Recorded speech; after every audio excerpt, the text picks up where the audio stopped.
नमस्कार दर्शक बंधु जय जगन्नाथ नुआ जब्र अपडेट को मु दिव्य आपण मानक स्वागत जनाऊँगी।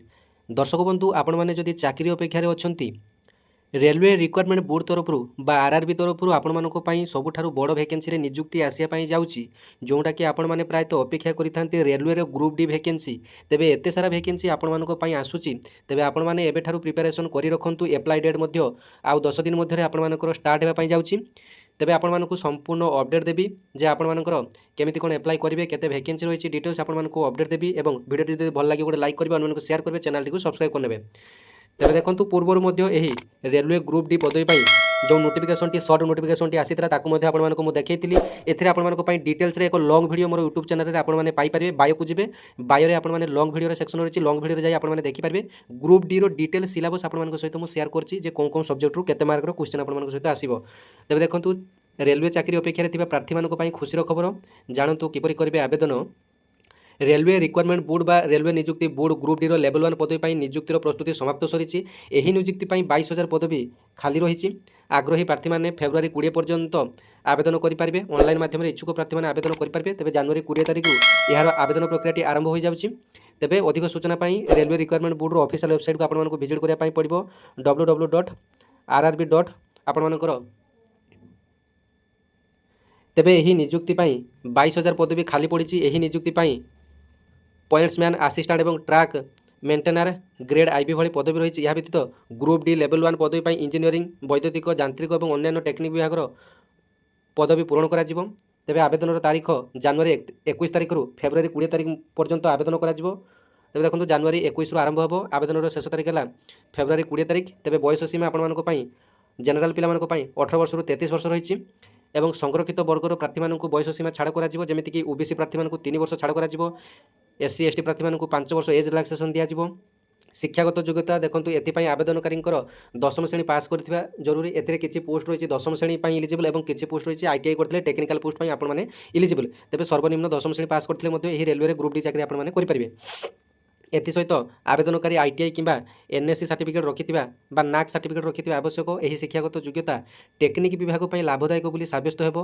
रेलवे बोर्ड स्पष्ट करिछि जे सर्वनिम्न शिक्षागत योग्यता 10वीं पास करथिबा उचित जहाँद्वारा सर्वाधिक प्रार्थी मैंने यार सुजोग नहीं पारे। तेज देखो 10वीं श्रेणी पास करथिले बहुत पिला आवेदन करेंगे और बहुत किसी चाकरी नियोगर सुजोग। तेज सर्वनिम्न शिक्षागत योग्यता ए 10 बा 10वीं श्रेणी पास रखा जाए जहाँद्वारा सर्वाधिक पिला नियुक्ति सामिल हो पारे। तेबे दरमा देखु ग्रुप डी लेवल 1 रे मनोनीत होता प्रार्थी को सप्तम वेतन आयोग अनुसार लेवल 1 रे 18,000 वार्षिक दरमा दिज्व।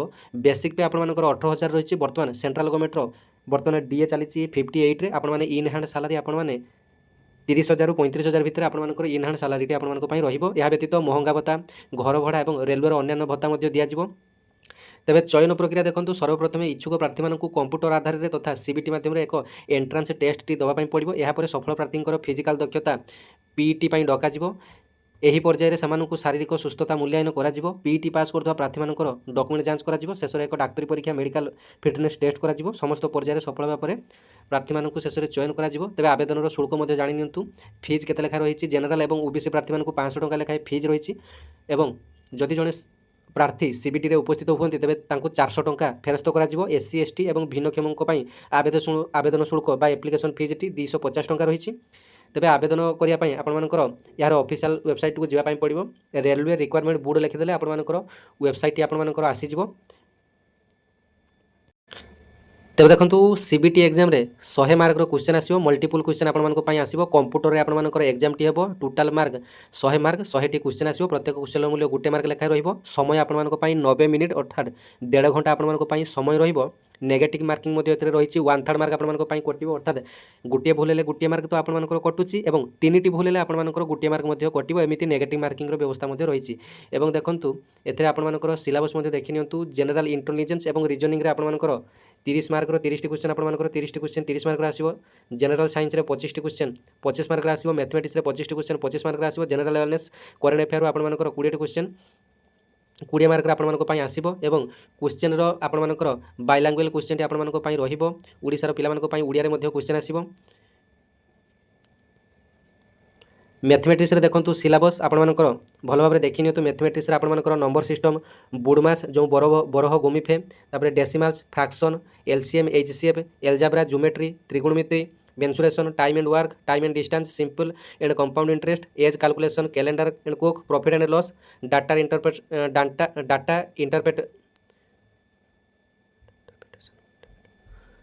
ଏସବୁ ଆପଣମାନଙ୍କର ମ୍ୟାଥମେଟିକ୍ସରୁ ଆସିଲା। ତାପରେ ଦେଖନ୍ତୁ ଜେନେରାଲ ଇଣ୍ଟେଲିଜେନ୍ସରେ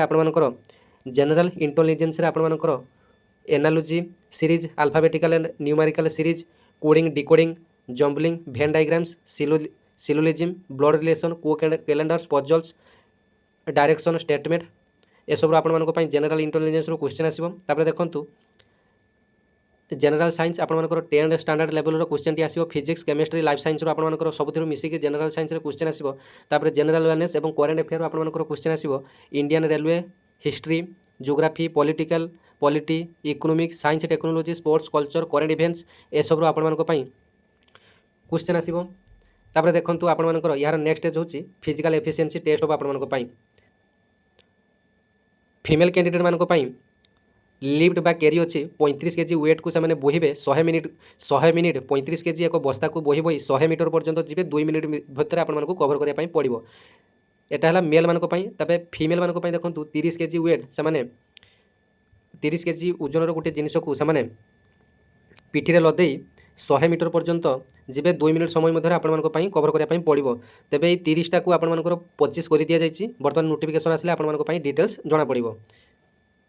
तापर आपनकर मेडिकल टेस्ट हो, तापर आपनकर डॉक्यूमेंट वेरिफिकेशन, तापर आपनकर जॉइनिंग रहिबो।